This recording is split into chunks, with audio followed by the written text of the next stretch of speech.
Friends, इस video में हम आपको बताने वाले हैं नेस्टेड फॉर लूप के बारे में।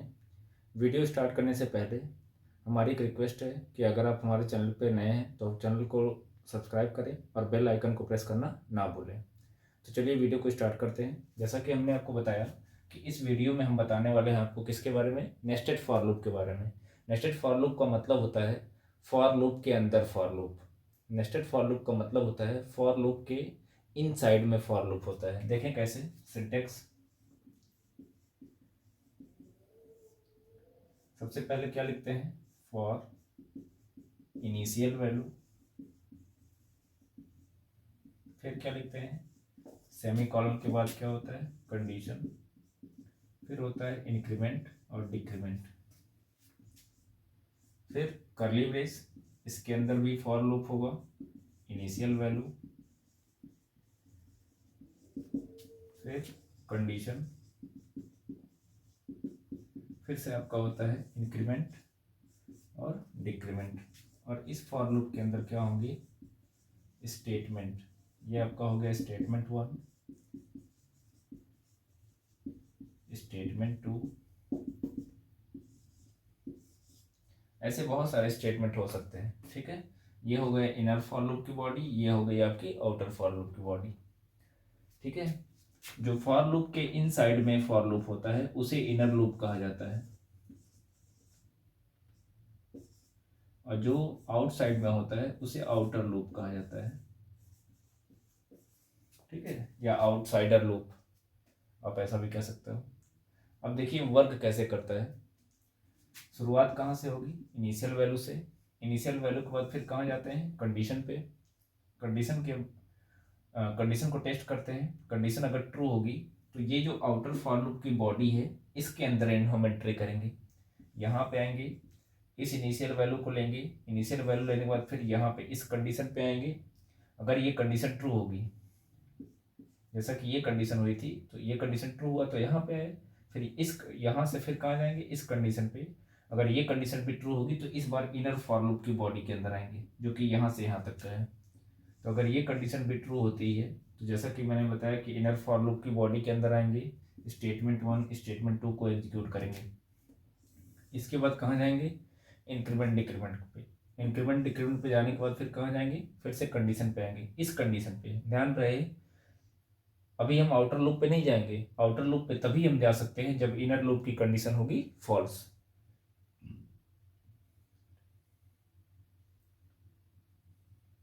अब यहाँ पे कंडीशन टेस्ट करेंगे। अगर कंडीशन ट्रू होगी तो फिर से स्टेटमेंट 1 स्टेटमेंट 2 को एग्जीक्यूट किया जाएगा। फिर से इंक्रीमेंट डिक्रीमेंट करेंगे। ठीक है, इंक्रीमेंट डिक्रीमेंट करने के बाद फिर से इसी कंडीशन पे आ जाएगा। अगर कंडीशन ट्रू होगी तो स्टेटमेंट 1 स्टेटमेंट 2 को एग्जीक्यूट करेगा, फिर से इंक्रीमेंट डिक्रीमेंट पे आएगा।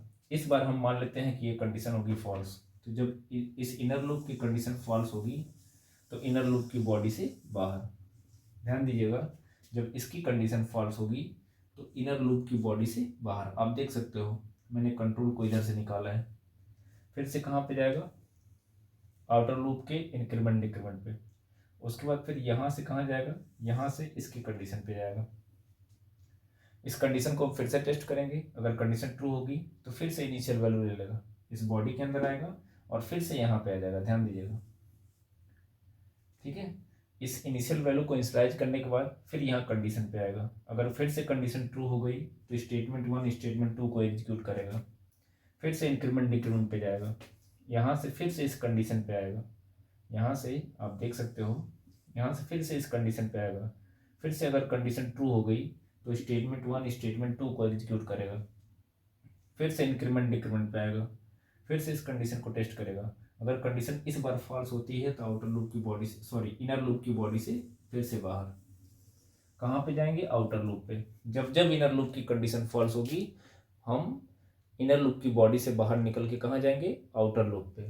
अब यदि इन केस आउटर लूप की कंडीशन फॉल्स होती है, जैसा कि आप देख रहे हो कि इंक्रीमेंट डिक्रीमेंट करने के बाद हम आउटर लूप की कंडीशन पे आएंगे। अब अगर इन केस इसकी कंडीशन फॉल्स होती है तो हम पूरी बॉडी से बाहर चले जाएंगे। इस तरीके से नेस्टेड फॉर लूप वर्क करता है। ठीक है, हम इस पे आधारित एक एग्जांपल आपको दे दें।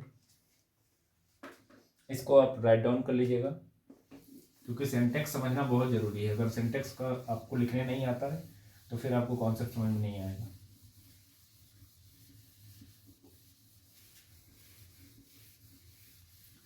और वीडियो को अंत तक जरूर देखें अगर आपको बेसिक सीखना है। अगर सी लैंग्वेज नहीं आएगा तो फिर आगे की जो लैंग्वेजेज हैं उनको समझने में आपको दिक्कत होगी। अगर सी समझ में आ गया तो आप दुनिया की किसी भी लैंग्वेज से को सीख सकते हो। तो स्टार्ट करते हैं। Void main int a comma B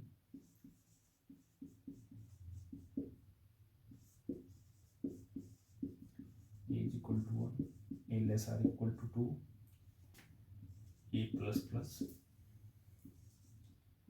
for b is equal to 1 b less or equal to 3 plus plus b। अब प्री इंक्रीमेंट करिए पोस्ट इंक्रीमेंट करिए, यहाँ पे कोई फर्क नहीं पड़ेगा।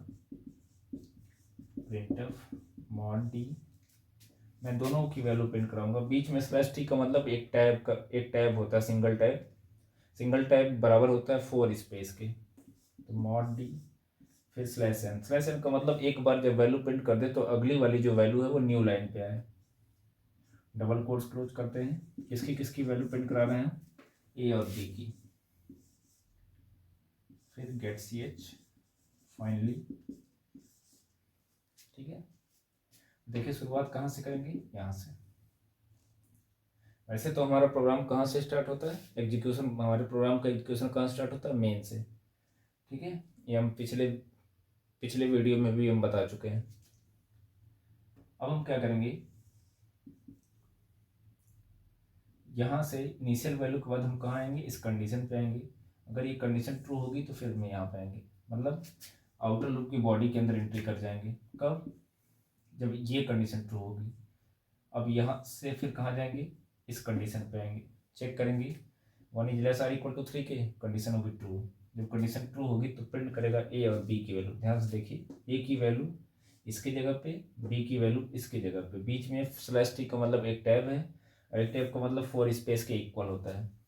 तो ए की वैल्यू कितनी है? ए की वैल्यू 1 थी, बी की वैल्यू भी कितनी है? 1।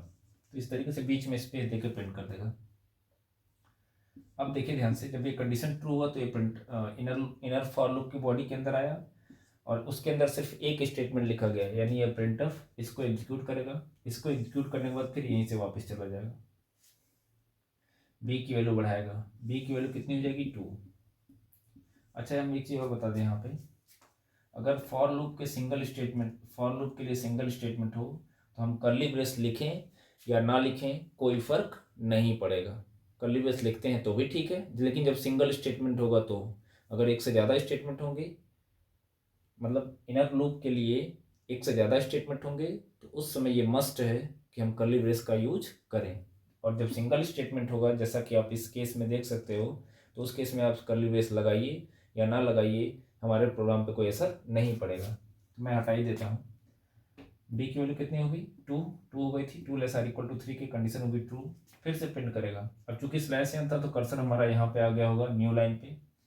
इस मॉड डी की जगह पे ए की वैल्यू कितनी होगी? ए की वैल्यू 1।